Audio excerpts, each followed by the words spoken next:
Hi everybody. It's been a while since I've worked on this, so you're going to, I'm not sure exactly where I left off. I think it was putting this cover on this spine. And you can see it's a little roughed up because I just do not like how it turned out. So I've been working with it, but I think I found a solution, maybe. I was going to do a hidden spine and I cut a piece for it. I've got to get 4 signatures on that. I wasn't really thinking ahead. I needed more leather. Anyway, so my idea is to cut this. This is velvet, black velvet. So cut it larger than this spine. Glue this spine on there and then take it to the cover. You know, place the spine in, and then I'll have enough black leather to kind of smooth this out, the spine area. Because see, at one time I thought, okay, I'll just put more paper on it. Well, then you got the roses not overlapping right. So I thought maybe this black velvet, which isn't really velvet, over it would look better. So that's what I'm going to try to do. And I think my problem is, okay, first of all, let me get everything out of the way. My problem is, how do I cut this velvet straight? And, you know, of course I can use rulers, but how do I see a line on this stuff? So maybe a pencil. So I have a disappearing ink thing, but it won't really show up. So I'm thinking a pencil, but of course my pencil's not sharpened. I don't even know why it's in here. Let's see what I got over here. Of course, you know, I have black markers and all that sort of thing. So, oh, wait a minute, right up here. There's one that's not. Okay, so I want it to be straight, of course. And it's impossible to tell. So I'm just going to try to straighten it this way. See if this pencil line will show. I know chalk would work. I just don't know if I have it. Oh, that shows pretty good. So, oh, I need my fabric scissors. So what I'm going to do is I'm going to cut that and figure out how wide I want it and then glue this on there. And I'm going to give myself a little extra at the ends just so I can play with it, and then I'll probably trim it off. So I'm going to do that. I'm going to cut this to the right size, glue this kind of in the center, and then we'll go from there. So I will see you in a bit. Hey, believe it or not, I found a white colored pencil, a watercolor pencil in my stash. So I just sharpened it a little and I was able to draw a line and cut a fairly decent straight piece of velvet. It's too long, but not by a whole lot. But I'm just going to experiment with it. I think I still have enough, barely, if I just totally go wrong with it. So, yeah, what I'm going to do is glue this about centered, and I'm going to attempt to sew 4 signatures into a 3/4 inch space. Yeah, some of the signatures aren't real thick. There are no pockets or anything in them yet, so I might make it. I'm not going to do it on camera because that would just be total chaos. So everybody knows how you sew in signatures, hopefully, and I'll let you know how it goes. So thanks for watching. Bye. Okay, here's my markings to sew the signature in. There's only one problem. The chipboard is already broken there in the center. I'm not sure if that matters or not. It's just a way to keep it aligned, and the fabric should keep it from slipping and sliding. I don't know. We're going to find out. I can always just, you know, throw it away if it doesn't work. I'm thinking about putting some washi tape on it. Better yet, some duct tape. Yeah. That's what I'm going to do. So next time you see this, it's going to have at least 1 signature sewn in. What a disaster. I'll talk to you guys later. Bye. Okay, here it is with the first signature sewn in, and I got it all done, and I thought, oh gosh, I did it upside down wrong. But I did it upside down. But no, I was wrong.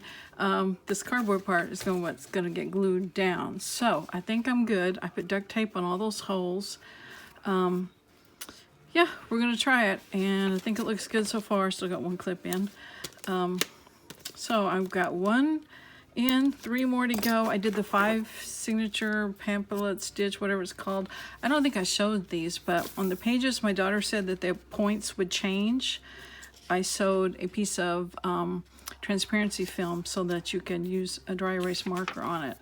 There's 1 there, and then on the spells, which I think you can only use a spell so many times or something, I got 2 there. So anyway, that signature's in. That's the most fun signature, actually, because it had more to it.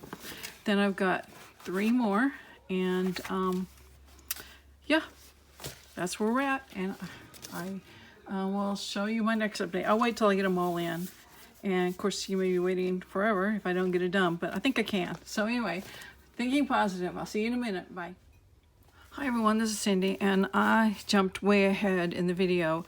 I didn't show you the spine after I had sewn all 4 signatures in, and then I glued it into this cover.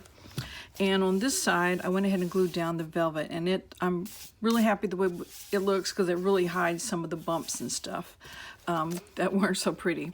So on this side, I just left it open so you can kind of see. I glued the signature in, and it's really rough here because I tried peeling that paper up thinking I would rescue this spine some other way and ended up not doing that. So I left this open so you can just see what I'm doing here as far as how I glued it. Let me weigh everything down so I don't have to worry about wiggling things. And take my chair, make sure we're in frame. Okay, I think we may be kind of far away from this, but I mean, it's nothing unusual what I'm doing. I just wanted to show you that I'm putting the glue on this fake velvet and just gonna glue it down to the back cover, and it should cover all of the ugly paper and cover all of the intersections where the 2 different pieces of paper met, where the spine met, all of that, where I reinforced the spine with chipboard and a little bit of duct tape on the, I think the last time I filmed I had holes in my chipboard, so I just put duct tape on the back of it, and with the fabric I think it'd be fine. One thing about this journal, if it falls apart, it's my daughter's journal, and I'll just say bring it back here and we will work on repairing it. So yeah, that's simple. I do need to put a little glue down here, just make sure that lays flat. So just have to hold, put a little pressure on that to hold it for a while, and then I'll go back and look at it later, and if it needs a little bit more glue, I'll add a little bit more glue. I think this side needs a little right there, so we'll just go ahead and add it.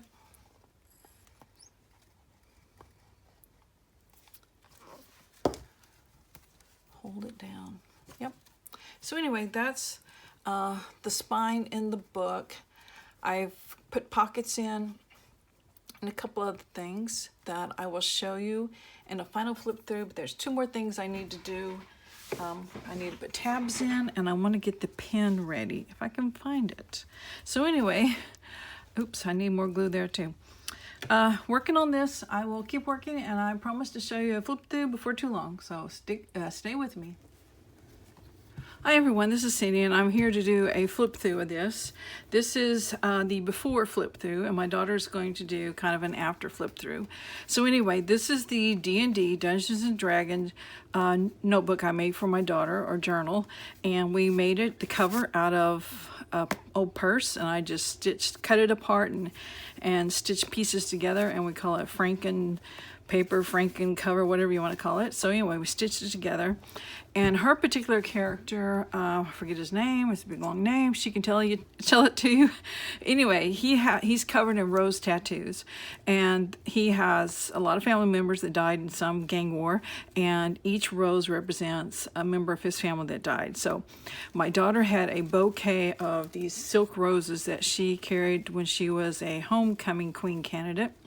So she was real thrilled when we came up with the idea of making an ink pen, you know, to write her notes on in this book with her bouquet. That way, she said, you know, it's useful, and I'm still kind of keeping a part of it. Well, we kept the other 2 roses because we thought about doing a pencil, one of those mechanical pencils that you don't have to sharpen. Doing one of those as well, and also a dry erase marker. So we don't have those yet, and but we got 3 roses for them. And I just wrapped the floral tape that you get in a roll around the pen, and now it's a usable pen. And I chose a pen that's not like this, with one of these things that goes over your pocket, but one that's more like, I don't have one here, but I can show you. Oh yeah, I do. Well, kind of like this. It's kind of like a pencil. There's nothing there. You know those ink pens, you get like 10 in a package. So anyway, okay, let's talk more about the journal. like I said, red roses was her theme, so we did the red roses throughout. And another thing I had is a dried, it was actually a carnation that she had for something, I can't remember.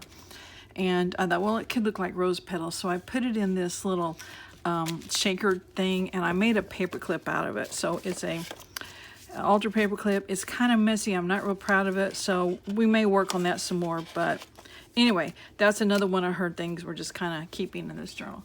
I added 4 tabs, and there's 4 signatures. So 1 per signature, because it's character sketches, maps, notes, and notes.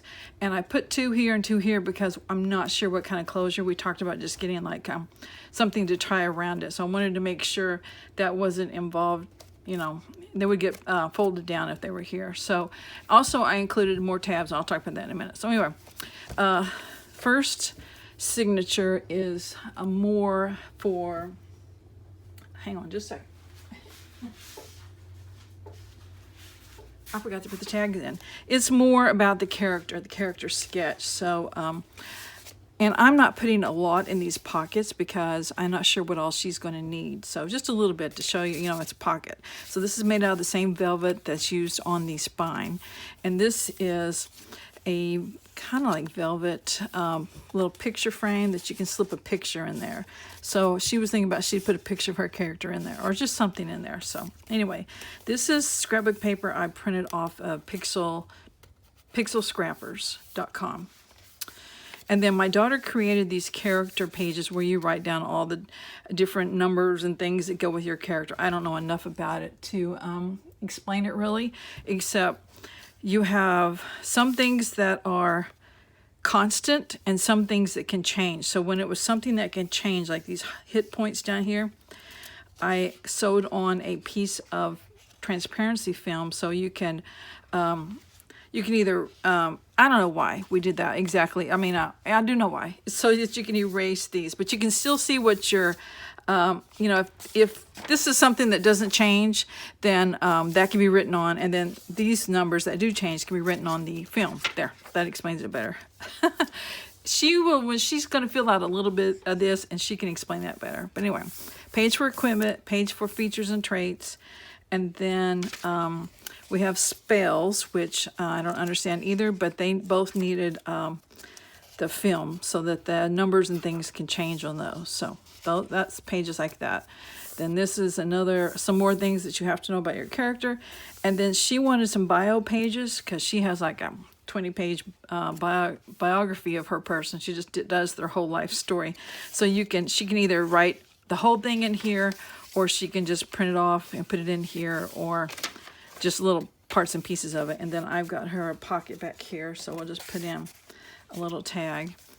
And then let's see, I got her another pocket, so let's put in one of these roses. I just got these off the internet somewhere, and I'm not sure where. So okay, now this signature is for maps, and this is just a piece of the scrap paper that I'm just putting in that pocket. It's got some silver and black trim on that. And this here, oh boy, this is an index card that has crepe paper Mod Podged on it. You know, the crepe paper you get in a roll, and it's a streamer, and you twist it and it makes the curls. That. Okay, now this is my most brilliant idea about this. I debated on what to do forever. She's got all these graph papers in this signature for making maps, and then she wanted an overlay made out of the same film that we used here, so that like you have your map, and then you can do it's the route like of your city or whatever, and then you can take a marker and mark your strategic plan. I don't know what they call it. You see them do stuff like that, like over a map. Okay, we got people here, and you mark it. So I was thinking I would have a separate piece of transparency film with maybe a tab on it that would be easy to grab, and she can just move it to map to map to map. Then, you know, in the middle of the night when I'm kind of drifting in and out of sleep, it hit me on how to do this. I took 2 pieces of transparency film. I stitched them together, and you can see the stitching on the back, covered it with some red velvet, and then she can just lay this over her map, whichever one she's working on, and it will stay firmly in place. It adds a decorative touch to the top of the page. And then also you can do 2 maps at once. So if she needs more of these, then I can always make her some. I could make one for each page, but that would just add to the bulk. So it's made to put dry erase markers on it, and then you erase it when you have the next campaign or whatever. Okay, so the 3rd and 4th signatures are just papers, blank papers to write notes on. Just whatever notes, you know, they encounter, or things they encounter. And on this one, I had found these hinges on somewhere. I want to say pixel scrappers again. I just centered them in the center of the page, so when I folded the page, half the hinges on this and half on the other, and you'll see the other ones in a minute. But I just thought it made a nice rustic type element. This is a napkin that's been glued onto some just cardstock, and I think you glue it with like saran wrap, plastic wrap. Coffee dyed paper, and then this is just lined notebook paper. This is coffee dyed paper that I just did a collage around the edge. If you're into junk journals any, then you have seen some people doing this. Ledger paper that's been coffee dyed. Here's some more hinges. This is just a piece of a paper, scrap paper I got off of Pixel Scrappers again, just printed it. I did a stencil on the back. I think it's supposed to be like fish scales, but we made them into dragon scales. This is like old-fashioned typing paper. Center of the signature is just something I got off the internet. I think Pixel Scrappers again. They came to the rescue when I was doing this. Okay, on the back side, there's the hinges on the back. On the back side of the signature, it's the same papers, of course. And you'll just see everything again. There's the hinges. And then I have a pocket here. I have a little blank card. I just put that there so it can be decorated however she wants. The last signature is very similar. Just the blank pages. Put a rose on that one. Got the hinges again. Pixel Scrappers again. This one is a legal sheet and it folds out.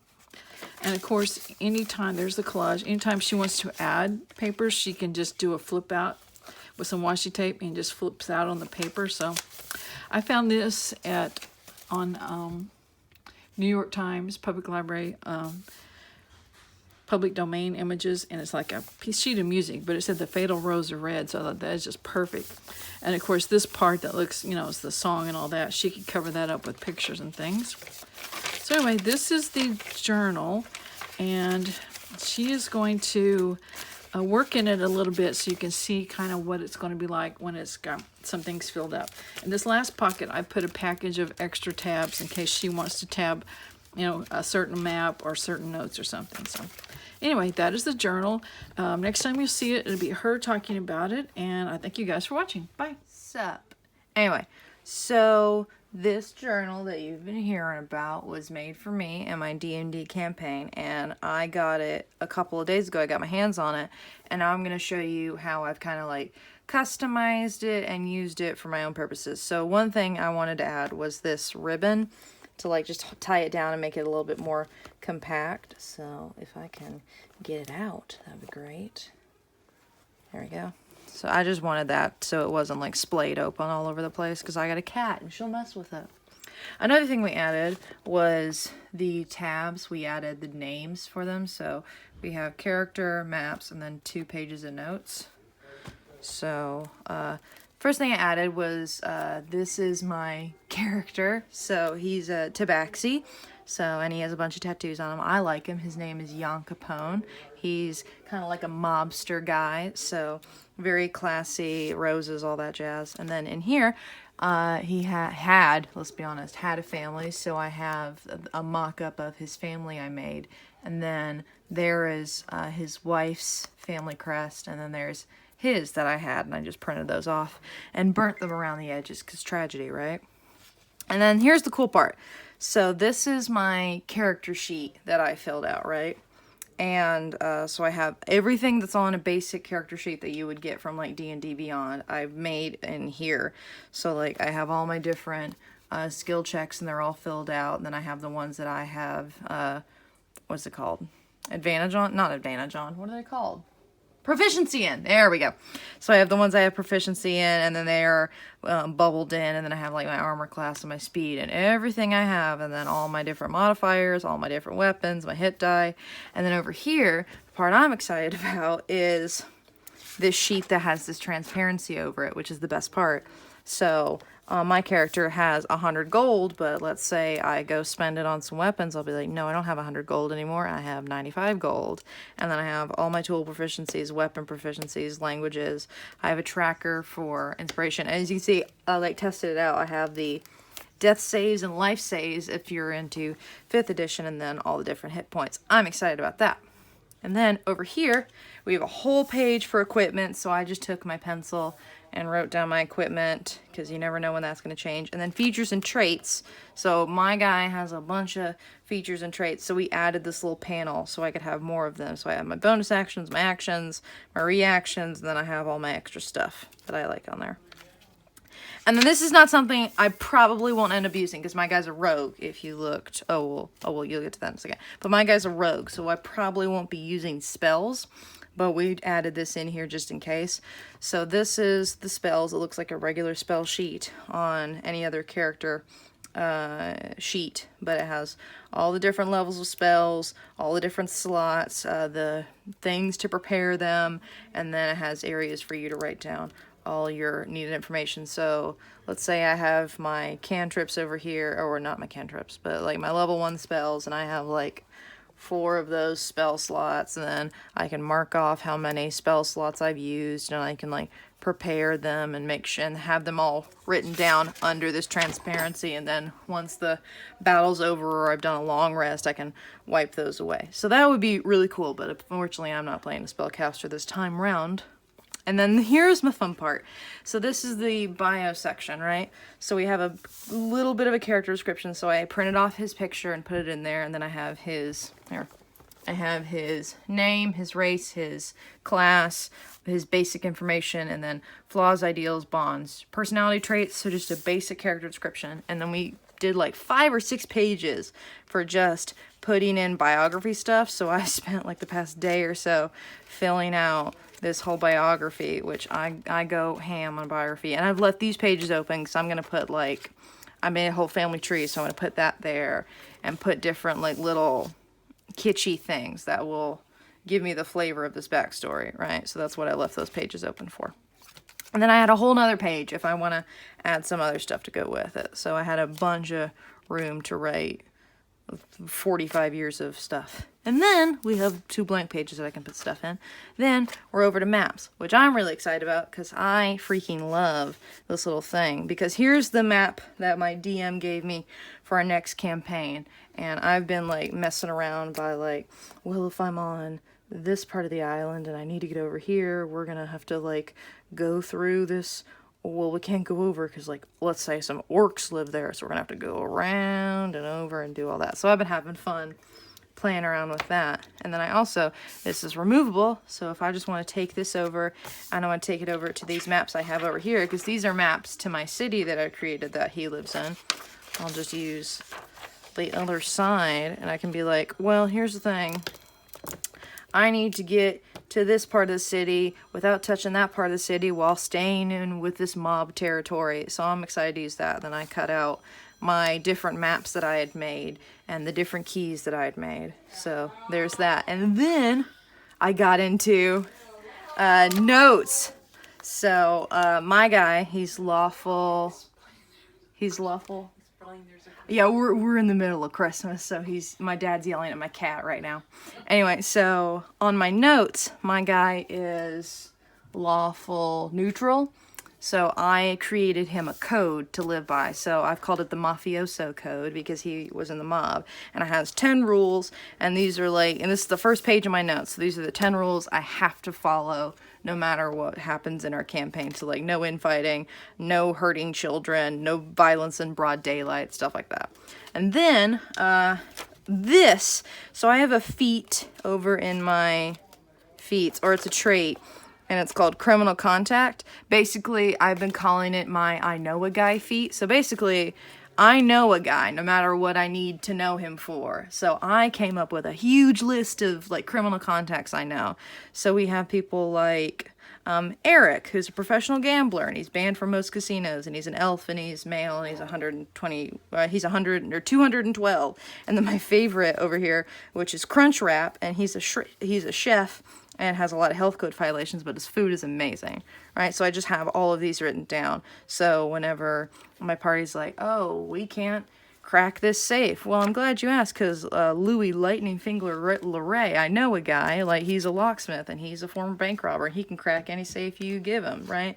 So that's going to be really handy for me, and I am going to absolutely abuse this list, so sorry my DM. Anyway, so and then I have all of these pages to go forward with the rest of my campaign. I'm super excited to use it. Boom. Yay.